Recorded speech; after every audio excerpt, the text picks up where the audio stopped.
మోంతా తుఫాన్ స్పీడ్‌కి ఎవరన్నా కళ్ళెం వేశారా?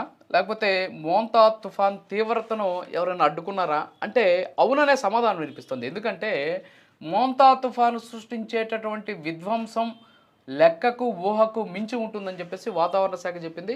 ప్రభుత్వం కూడా అదే స్థాయిలో ఏర్పాట్లు చేసింది. ప్రభుత్వం కూడా అదే స్థాయిలో అప్రమత్తమైంది. కానీ అనుకున్నటువంటి స్థాయిలో విధ్వంసం జరగలేదు.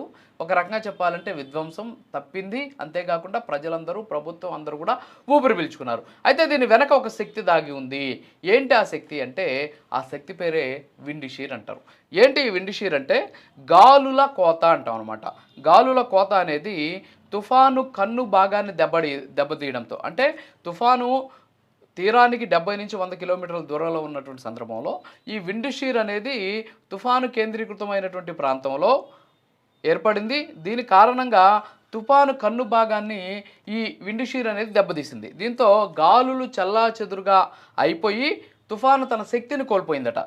కోల్పోయినటువంటి నేపథ్యంలో అయితే ఇది తీరం దాటేటటువంటి సందర్భంలో 70-80 కిలోమీటర్ల వేగంతో మాత్రమే గాలులు వీచాయి. కానీ వాస్తవంగా వాతావరణ శాఖ 110-150 కిలోమీటర్ల వేగంతో గాలులు వీస్తాయని చెప్పేసి చెప్పింది. కానీ ఇక్కడ చూస్తే మాత్రం ఈ విండ్ షీర్ ఏర్పడడం వల్ల విధ్వంసం తప్పింది. అంటే ఈ విండ్ షీర్ ఏదైతే ఉందో అది తుఫాను తీవ్రతను తగ్గించింది, తుఫాను వేగానికి కళ్ళెం వేసింది, తుఫానుకు సృష్టించేటటువంటి విధ్వంసాన్ని ఆపగలిగింది. అందుకే అందరం కూడా విండ్ షీర్‌కి థ్యాంక్స్ చెప్దాం.